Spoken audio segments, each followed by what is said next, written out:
CBS News, Texas. Ginger Allen stepped out of the office in the studio with us now to go through some of that. What are the takeaways for you? Curious. Well, as the I-team has been studying this nearly 600-plus page report, most importantly, we've talked and met with law enforcement experts, Doug, throughout the day to get their takes. And there is one consistent message from all of them about the first officers on the scene. They say law enforcement failed to engage the shooter, even though that shooter was firing shots, injuring, and killing people. We've repeatedly heard initial response is the most significant failure.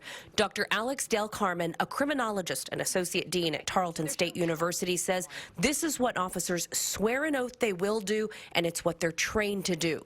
However, after reading the report, he says they were not all trained for active shooter cases. Another failure. As officers arrived to the scene, there was no one radio frequency sharing who was in charge and what was happening, and he says that should have happened. Some officers told the DOJ the subject is barricaded or contained. That clearly was not the case.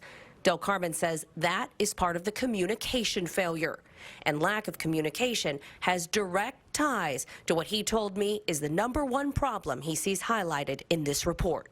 The first one, and I think the most important and significant to you, is leadership. Is that correct? Absolutely, 100%. There was a lack of leadership as soon as the first responding unit showed up, which in this case was the chief of police from Uvalde, Texas. He didn't do anything.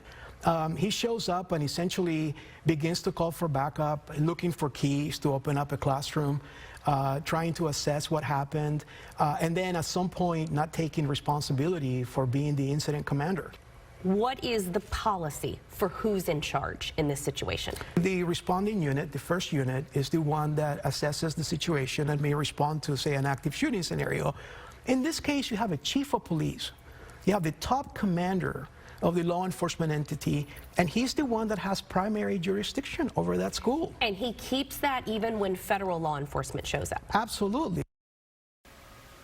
One more very interesting takeaway for me. At the very end of our interview, I asked Dr. Del Carmen, does this report prove that if the initial response, the training, the communication, and the leadership he talked so much about had been better, would lives have been saved? And he said to me, quote, "No question, I know that, because we now have a timeline of the events, and quote, there were people still alive that would have likely survived had we not had all of those issues."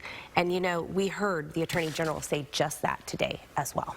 Powerful look inside all of the details, and as you eloquently said earlier, it rips the Band-Aid off yet again for all these poor people in Uvalde. Ginger, thank you so very much. To that point, there are so many details and perspectives, and the biggest things we've really heard over and over today is just a lack. We had a lack of urgency, a lack of leadership, and of course victims' families, they don't want this to happen again. They don't want it to be happening to them right now, but they really are pushing for change, and they want to see that at the state and the federal level.